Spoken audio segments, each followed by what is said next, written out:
What's up, everybody? It's Brody from Brody's Garage, episode 8. Look at all that cardboard. This is the third time I've filled up the car to the brim with cardboard. Remnants from packages that keep arriving. I know, what a terrible problem to have. It's actually quite exciting around here. It's like Christmas every day. Today was a big day. Today I got the whole pallet full of TCI suspension components. Let's go take a look. Well, there it is. We got the front subframe, the Pro Touring TCI front subframe.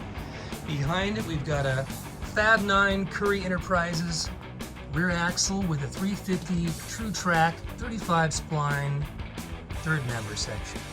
35 spline axles, emergency brakes, Willwood components. We've got calipers, rotors.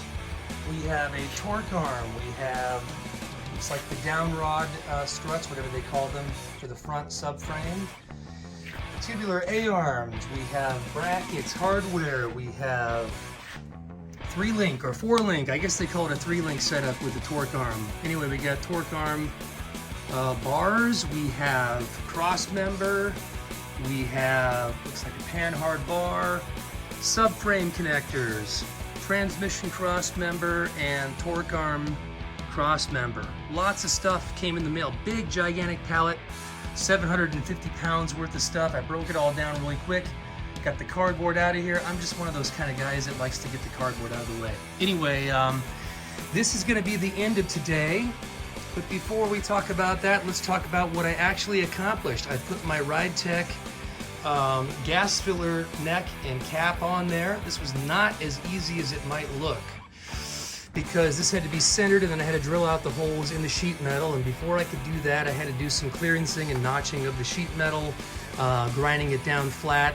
There were some spot welds on the back side of the panels. I had to kind of get those down smooth. And it took a little bit of work, but got it in there. My advice, if you're gonna do one of these, lube the O-ring that goes in behind this thing, behind the filler neck. Can't really see it, but inside there's a O-ring, and that thing is a tight fit, and unless you lubricate that sucker, it ain't going in easy.